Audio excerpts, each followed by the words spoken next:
The Raptors did the impossible last night and they closed out a game. We've got the latest. This is Hoop Talks.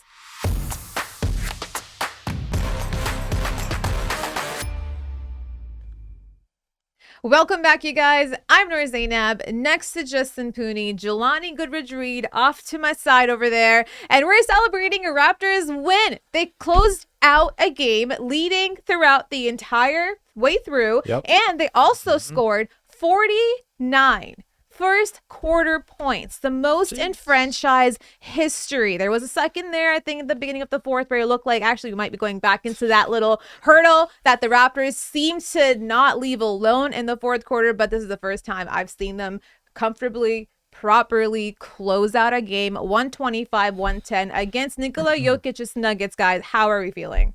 Great. Right? Rarity, man. They Very closed rare, it man. out in the fourth quarter. I think that was the biggest thing because it was getting dicey. They have, of course, dropped the franchise record 49 points, as you mentioned, in the first quarter. Had 24-point lead. They have let that go way down to 6 points, and everybody's probably like, "Oh, here we go again." But to their credit, they put up 27 points in the fourth quarter, held Denver to only 18 points. They actually showed up. Impressive win by the Toronto Raptors, being the best team in the West. Who, Coach Mike Malone agrees that they play no defense, which was true. Yeah. But the Raptors took advantage of that, and they got a much-needed victory. We'll get to that in a second. But Jelani, does this tell you that maybe we can keep a little bit of hope moving forward? Where's your head at? A little bit of hope for sure. You have to have that hope. I think for the top 6, that's long gone in my opinion.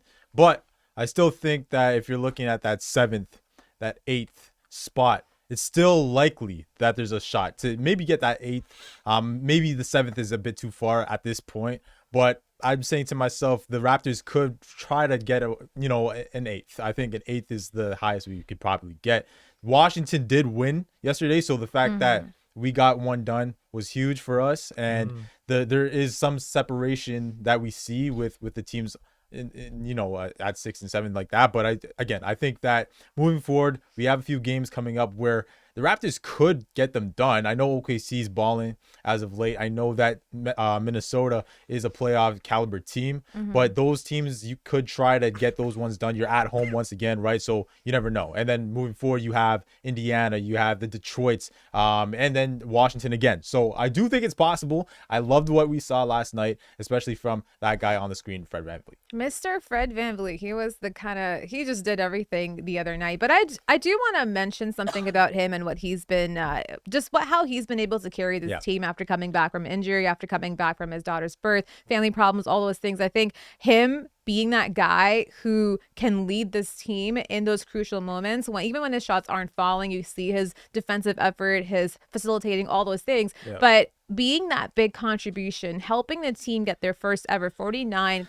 points in the first quarter, does this tell you that maybe the Raptors should try their hardest to keep Fred VanVleet in the offseason? Yeah, because he's such a piece. He's such a big piece to this puzzle. To me, he's the backbone of the Toronto Raptors. I know that Pascal Siakam might be the guy that people consider to be the best on the team, but the heart and soul of the Raptors is Fred VanVleet. So again, he wants a high price, right? That 35+ million. So, and you might want to give it to him just because of how he's come up on this team and where he's come from, from Wichita State and being undrafted, and he's paid his dues, and I think he deserves a big deal. I do.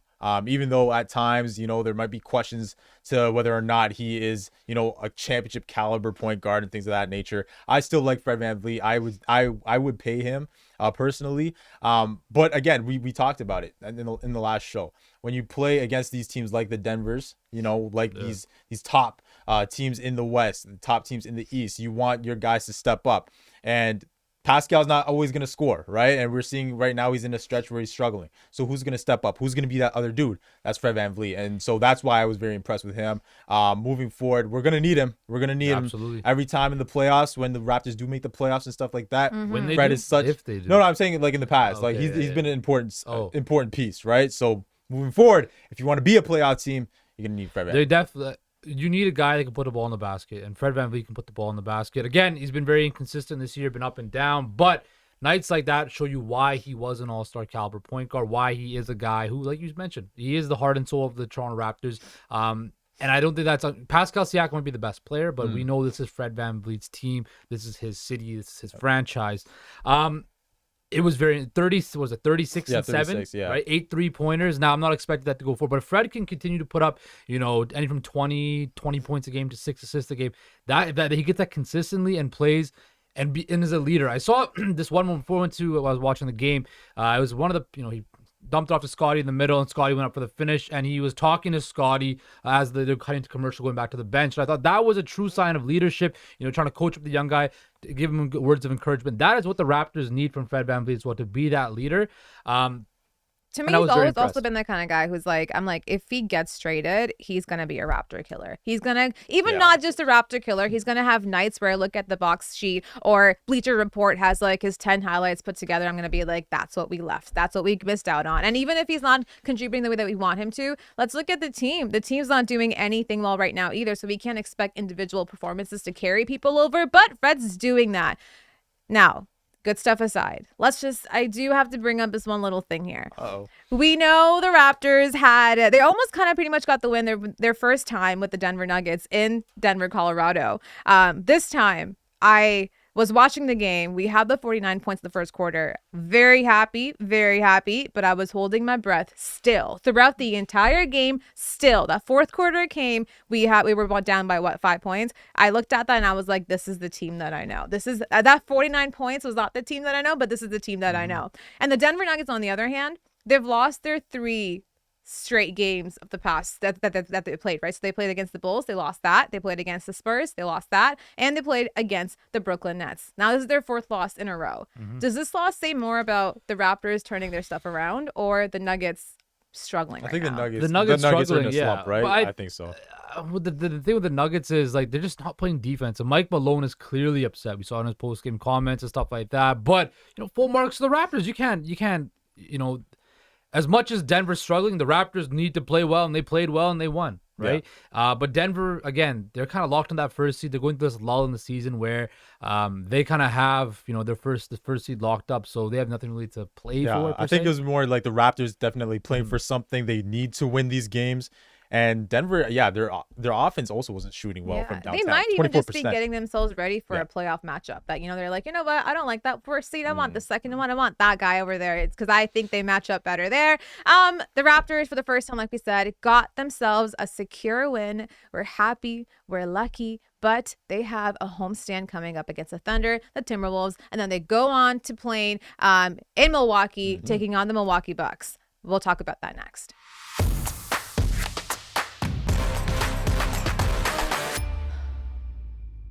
So we've established the Raptors seem to be getting their stuff together, at least against the Denver Nuggets. But unfortunately for them, they do have some games remaining. The next one up is going to be the Oklahoma City Thunder. Mr. Shai Gilgeous-Alexander is coming home to Toronto, and let's see if the Raptors can do something to limit this guy. He's actually in the conversations right now to be MIP. He's averaging 33 points on the season currently, pretty much taking this team on his back, doing what he needs to do. Tomorrow night, the Raptors take on the Thunder at home. Is this something the Raptors can take on? Yeah, I mean, they should. They're at home. They're probably going to be favorites. According to ESPN, they have a 71% chance to win. I like that. Raptor fans, ESPN actually doesn't hate you. They believe you're going to win. But it's going to be a tall order. Look, Shai's going to be playing at home. He's averaging 31 points a game. Josh Giddey's been playing a lot better of late. Lou Dort, a good defensive player. Jalen Williams has kind of vaulted himself into Rookie of the Year conversation.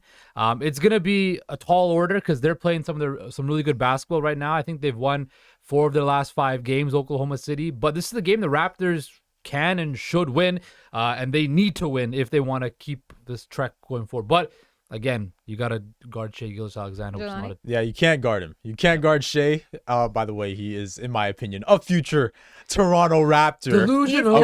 He is a future Toronto. 2027, find me. Anyway, I think that this is going to be a very important game, right? This might be one of those games that will make or break where we end up in that play-in spot. So OKC's balling right now, right? They're playing really well. I'm actually proud of them. They're a really young team, but they've been making some moves. They've been making some noise, right? Unexpected noise, to be honest. So right now you're going to look at Shai, of course, and how we could score, how we could hurt your defense anytime in the game. But I'm looking at a guy like Josh Giddey. I think Giddey is the X factor for sure, and Williams too. I think those two guys, if they show up, it's going to be a long night, right? So you're going to want to limit one of those guys, because more likely than not, Giddey's gonna make his presence felt. So maybe a guy like Williams, who's been feeling himself lately, he's been playing really, really well. Probably you need the Raptors to show up and limit him. Another thing I'm looking at in this matchup is the pace of the game, right? How is the pace gonna look? The Raptors are 25th in terms of pace. So the Thunder are a really quick team. How are the matchups gonna work in favor of the Raptors, right? And a guy that I'm looking at specifically in this game, Scotty Barnes, right? Scotty, he's been playing pretty well as of late. He's been not only scoring, like he'll give you your 18, 20 points per game, but he's also making sure that he gets guys involved. The assists are there. We saw that last night. And we're also seeing the fact that he can rebound the basketball, gets himself at the rim, right? He's attacking the boards. I really liked what happened last night against Denver. He was aggressive, and that's what we want to see. He gets his own rebounds. That's what I love to see. I love to see a guy who's like, you know what, this ball might not go in.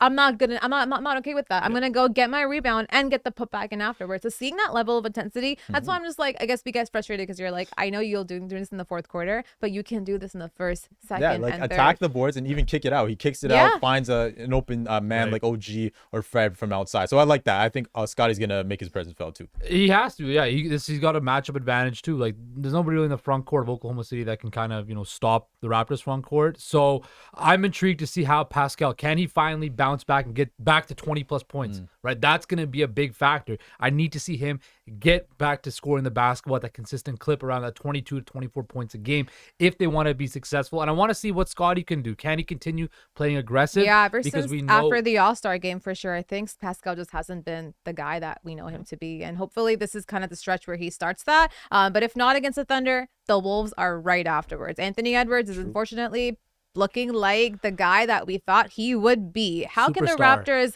make sure that they limit guys like Karl-Anthony Towns, Rudy Gobert, and now also Anthony Edwards? Because this team has height that can kind of toughen up and mess around with the Raptors. Well, look what Ant's doing, man. Ant is playing, averaging 25 points a game, but he's also taking on the best defensive assignment as well. Yeah. Ant is a throwback player. He's like from that era where, I'll give you 25, but then I'll also lock down your best player. That he's playing at an unbelievable rate right now. I'm really impressed what I see with Anthony Edwards. He could actually make all NBA this year from the guard position. I would not be surprised, especially now with Ja missing time. I could definitely see a guy like Ant slide into that. Again, the Raptors will go up against guys in the next couple games that can score at a high clip, but also defend. Nobody really on OKC, but I'm also talking about, Rudy Gobert, Anthony Edwards, and then of course you got Giannis and Drew Holiday after that. It's going to be interesting to see how the Raptors can go up against teams that are playing elite level defense and then can give you the work on the opposite side of the court as well. Yeah, no, for that game, I'm looking at the pick and roll. I think that's going to be the important factor. How does that pick and roll with Fred and Jakob work? It's been working, all right? Since we've gotten Jakob Poeltl, it's been working at a high clip. You're talking about Jakob, even last night, the way he played was really impressive to me. He had like plus 30. He was a plus 30 guy. So he's definitely what we needed. The Raptors needed a guy, an anchor inside that could help us offensively, help our, the tone offensively. And then defensively, he's obviously made his presence felt. And he says no. Whenever you enter the paint, he says no, right? So with Minnesota, they can be physical. So I think the Raptors are going to have to outmatch them in that area. Anthony Edwards is going to be a tough cover, of course. There's going to be a lot to handle. So my question is a guy like OG going to step up? And he has been as of late. He's been playing really well on the offense, right? He's been giving you 20 plus. But remember, just like that Anthony Edwards point, he covers the best guy on the other side. I think they can him and Gary can swap roles that game. Just he can focus on the defense. Gary can perhaps maybe give us more shooting than we've seen from him before. But I like your point about Poeltl, because I think the way that Poeltl has played, it's not just his offensive game, his defense, but he's also facilitating. He's passing, and that's going to help you against the third game of the week, the Milwaukee Bucks. Greek Freak, he's back. Middleton's there. Drew Holiday's there. Can the Raptors take this in Milwaukee against the Greek Freak? No. Let me finish the question. The Bucks are the best team. The Bucks are the best team in basketball right now. No chance. My finals pick, my guy Giannis Antetokounmpo. They are the first team to clinch a playoff spot, by the way. 50 plus wins. It's gonna be a lot. It's gonna be a lot for the Raptors. It's all hands on deck. Everyone has to be there, and I think the shooting is gonna have to show up. Last night from downtown, we were 40% shooting. So if you could get something like that, that could help you against a Milwaukee group that hurts a lot of teams. Obviously. And it helps when you have assists. If you look at this team, there's 3 guys that can really pass the ball. Actually, I would say even 4. You got Scotty, Fred, you have Pascal, and you have Pirtle. Pirtle's a great paint passer. He has a great vision for that. So if the offense is ever sticky, I want to see the Raptors use that, utilize that have more. Ball you know, movement. absolutely, yeah. Just make plays. Okay? You can draw plays. And You're it was allowed working. to. It was working. We attacked the paint against Denver. They couldn't handle it. The team's very Jekyll and Hyde, though. Very Jekyll and Hyde team. The Raptors And you can are. run PNR with Jakob with anybody. It can be Scotty, it could be Freddie, it could be Pascal, it could be literally anybody. So the Raptors have their work cut out for them this week. We won't be back this week. That's why we covered the next 3 games. But on Monday, we'll see if the Raptors can get the task done, get the job done, and what their future looks like. Stay tuned for Damian Lillard up next.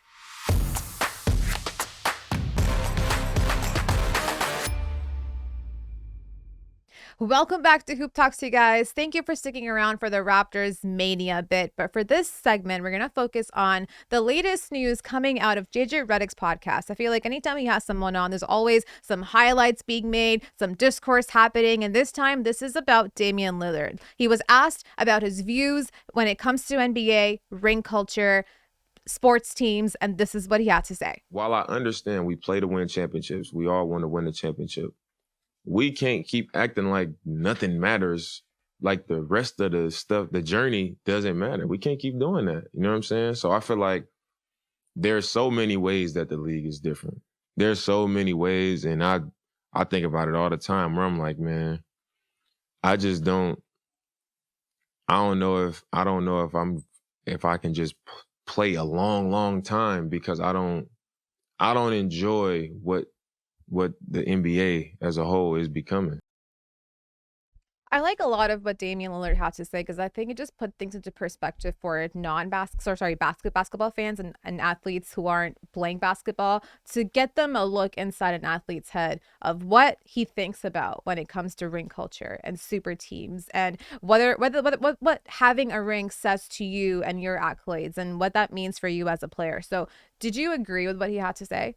Yeah, I think so. Like, I'm a firm believer back in my day, or back when I was a kid and you started learning about watching basketball, it was more so all about, Kobe had the Lakers, LeBron had the Cavs, Carmelo had the Nuggets, right?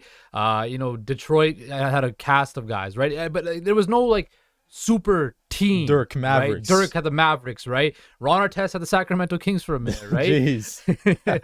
But like I said, I agree with what Dame said because everybody gets so focused on wins and losses and a ring, a championship. Basically, if you don't get a championship, you're not validated, you're nothing, you're a nobody. But the process of it, right? Think about where Dame came from Oakland, Weber State, gets drafted, Rookie of the Year, and working his way up in Portland with CJ, and then CJ leaves, and now they're kind of in a flux in Portland. But this guy's still next to Steph Curry. If Steph Curry didn't come around, he might have been the best guard of this generation, right? In that conversation. And I think Dame previously said about this on another podcast that people put disrespect on a guy like Charles Barkley because he didn't win a championship, but he's still Charles Barkley, one of the 50 greatest players who ever played this game, one of the icons of the game, but they think less of him because he didn't win a ring. Basketball is a team sport. I know there's a whole lot of individualism in basketball, but it's at the end of the day a team sport. Yep. And sometimes where you're situated, where you're located, you can't have the best team. And Damian Lillard, whether he wins a ring or not, and I sure as hell hope he does win one in Portland. Hope so too. I would love it. It doesn't take away from the fact that he's one of the giants of this. He's a top 75 player of all time, right? Right. I think Dame. Okay, you guys know me and my Dame agenda, right? He's one of my favorite players ever, and I feel like the discourse around him and some players currently that haven't won, like Russell Westbrook and things of that nature, has been pretty bad because they just go to the ring culture, right? You don't have one. And if you don't have one, you're not one of the best of all time, right? And we see this with other players. You talked about Barkley, of course, but there's Reggie Miller. There's guys like Ewing, right? Chris Paul. Chris Paul. We can name a whole list, right? And we do see that they are celebrated, but at times they are knocked for not winning. It goes hand in hand because that is fair, right? You didn't win a championship, right? And you can't be with the guys that did, right? But at the same time, I don't think we should be diminishing guys for not winning. And I feel like the NBA now with the player movement has changed a lot of the discourse, because even in the show, they were talking about how there's so much pressure to win now, right? There's so much pressure that no one cares about the regular season anymore. Nope. That's another thing. It's only about the playoffs. Even the teams and the players, they more so care about the playoffs. But now it's like, okay, you want a guy to win, right?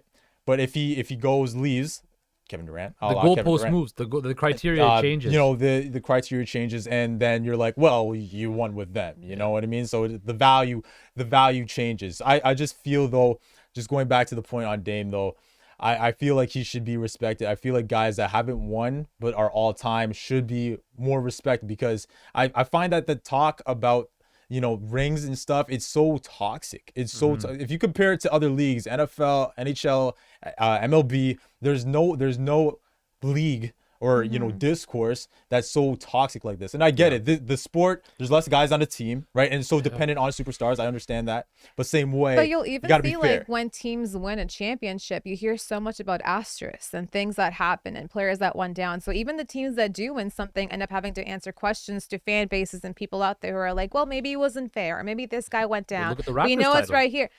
People say that all the time. Exhibit number 1 right here. Right? Exactly. Like that's what gets brought up constantly. And I really like what Dame had to say, because I think it also matters about your perspective and what you want out of your life. If he's not concerned about rings, how can we make him concerned about rings? He doesn't care. He made the NBA. He's giving his family generational wealth. He's being one of the best players that we've seen him be. He's one of the most clutch players there are. He's Portland Trailblazers franchise icon. And having a guy like that who's secure with himself, who's okay with being where he is, no one can really change his mind. And I like the fact that he's loyal. I'm a guy that likes loyal players, and I would love him for not to be loyal, because I want him on my team, but I love it. I want him to win so bad because he's my favorite player along with Steph Curry. But the thing is that, you know, I like the fact that he wants to get it done in Portland. And we saw this a few years ago. Remember Giannis? Everyone wanted him to go to Miami. Everyone wanted him to join the Lakers and stuff like that. Toronto, I did have my agenda, but whatever.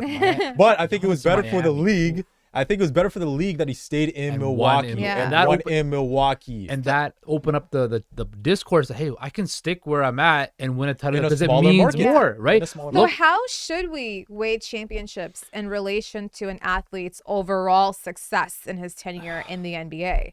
I mean, I know you have to kind of take him into account, because Dame even said like, you play, obviously I play to win championships. That's what you do for, but that doesn't. Look, championships is what everybody aspires to get, but there's only one champion every year, right?